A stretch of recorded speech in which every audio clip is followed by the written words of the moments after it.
Where is he? Oh my Oh god. my goodness. Bryson. Oh my god, he's Bryson. so big. Oh my. เข้ามาก่อนค่ะ Bryson. Oh my god. เข้ามาก่อนค่ะ Bryson. I've got some. Get his collar.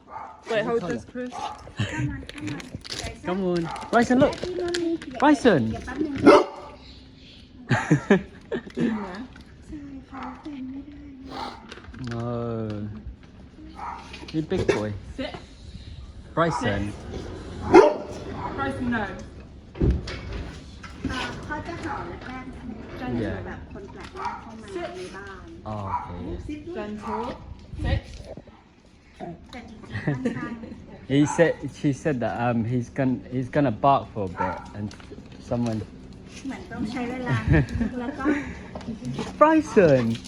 ตั้ง Hello. แต่เขาเริ่มเข้า8 มันนะคะ ครับ เดือนที่8เขาเริ่มโตเมื่อเขาเริ่มห่วงอนาคตเขา Oh. ก็จะเริ่มแบบก้าวร้าวนิดๆเวลาคนแปลกหน้ามาสัตว์ที่เข้ามาจองพื้นที่ทั้งหมด Oh. แล้วก็เล่นแรงมากนะคะเอ๊ะบายบาย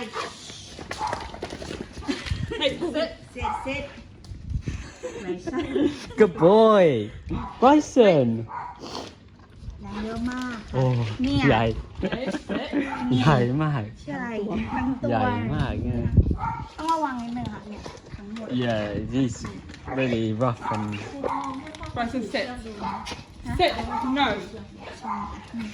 Bryson. Good boy. You good boy. You good boy. You good boy.